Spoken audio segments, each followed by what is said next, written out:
Good evening, everyone. We begin the readout tonight with the concept of safe spaces, which the Merriam-Webster dictionary defines as spaces intended to be free of bias, conflict, criticism, or potentially threatening actions, ideas, or conversations, like when college campuses create safe spaces for marginalized groups like sexual assault survivors, people of color, transgender students, etc.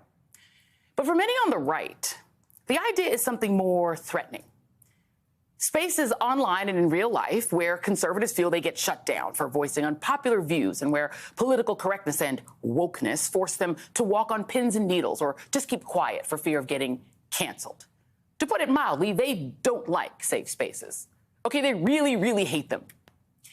But what's happened on the right, and specifically inside the Republican Party in the last couple decades, is that their sense of victimhood and, frankly, fear and rage at an increasingly diverse country where they aren't automatically at the center of everything, where other communities have gotten a chance to be focused on by Hollywood and books and in the culture, and have elected political leaders who look like them. Think President Obama, Kamala Harris, and the guy who's been recruited onto the bad list for being associated with both of them, old Joe Biden.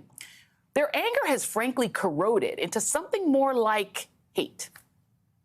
To the point where they, even as a minority, only about 30% of Americans are Republicans, are openly flaunting the idea that because they're not happy in and don't feel affirmed by a more socially liberal, modern, multicultural, and yes, more secular America, that there should be no safe spaces.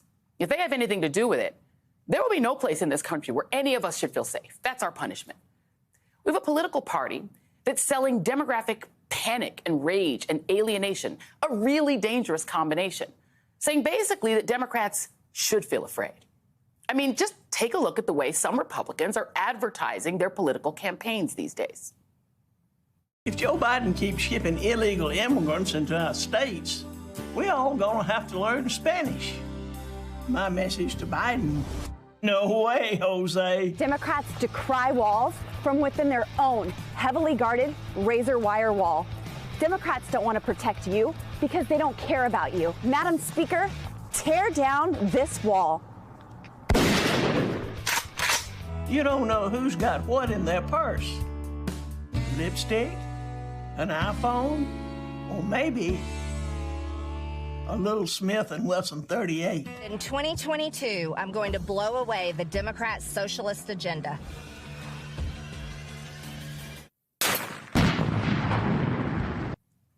They're saying immigrants should feel afraid and that, quote unquote, socialists should feel afraid.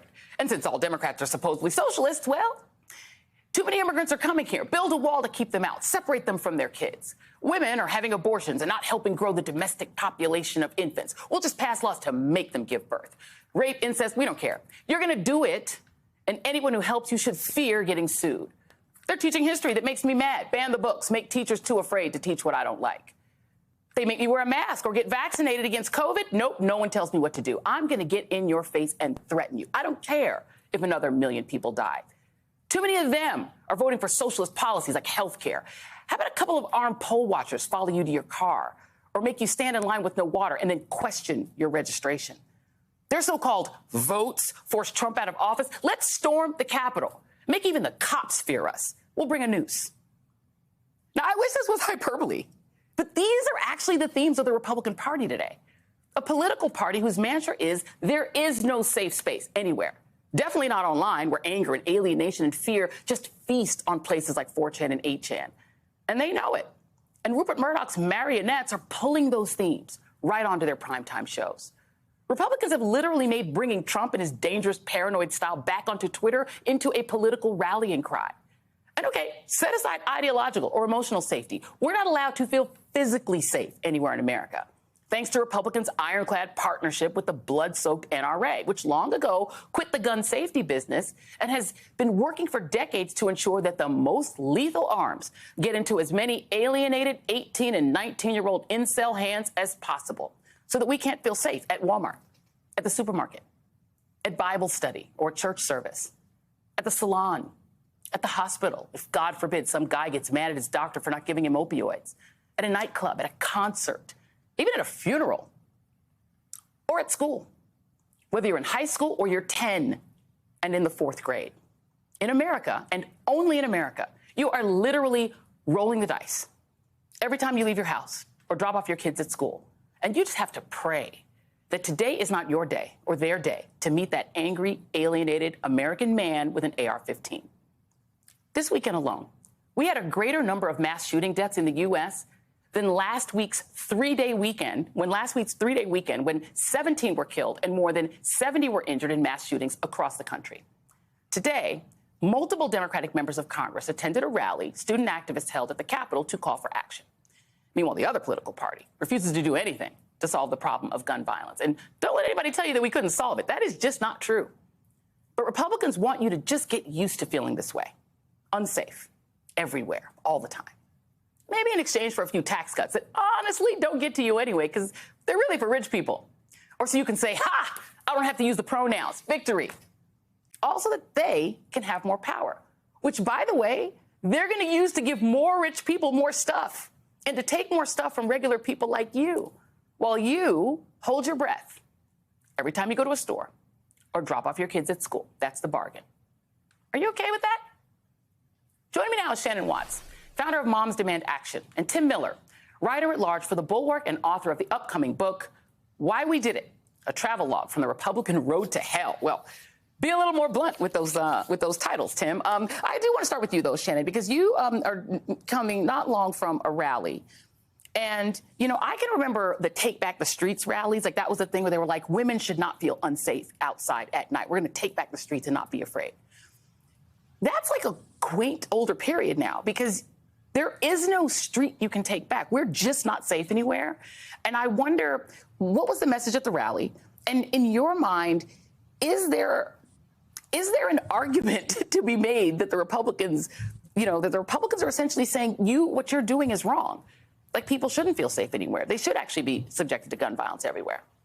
So our message is to senators, don't look away. We know there's about a 4-day window when people start to lose interest. And senators, we even saw a GOP memo come out that said, don't worry, this moment will be over soon. It is up to us if this moment is over soon, and we will not let it be. And that's why we've sent 700,000 messages to our senators. We had 350 events in all 50 states over the weekend. I was at airports along with volunteers at dozens of other airports across the country, telling senators as they landed, don't look away. And then Students Demand Action. We're right in front of the Capitol today. We'll be back on Wednesday. Again, we are not going to let up until there is a vote. And look, it can't be either or. It's got to be some of both. We have to see compromise. And for too long, it's been neither, right? We haven't seen anything happen. But also, if nothing happens, there has to be hell to pay. And again, it's on us to make that happen. Right. I mean, Tim, this is the reality. 4 in 10 Republicans say, you know what? Having to worry about getting shot when you go to the store or church or Bible study, that's just a part of freedom. And it's a price that's worth paying. That's 4 in 10 Republicans think that. You know, scarcely any Democrats and independent small numbers think that. But that's what you're fighting. You're fighting your former political party or your political party. I'm not even sure if you're still a Republican anymore. That essentially says that you should feel unsafe everywhere, because that's the price of me getting to play with my AR-15s on the weekend. Hey, Joy. Former. I bailed right before that insurrection, so that was pretty good timing on my part, I guess. I just do want to say real quick, since I'm on with Shannon, that just how much I admire her for getting into the arena. I think there's a lot of people who are so frustrated right now with this, and it's easy to just throw it up your hands. And so I'm happy to be on with her. But look, Joy, I think that my analysis of the Republican politicians is a little bit different on this, because I think that there's a lot of issues where they are literally scared of their own base. And, you know, when it comes to Trump, when it comes to another number of these issues, they don't believe any better, and they're scared of their own. They're scared of their own voters that might throw them out in a primary if they say one bad thing about Donald Trump. And so they live in fear of anything that they tweet or any, time they work with a Democrat or are seen with a Democrat. That's going to hurt them politically.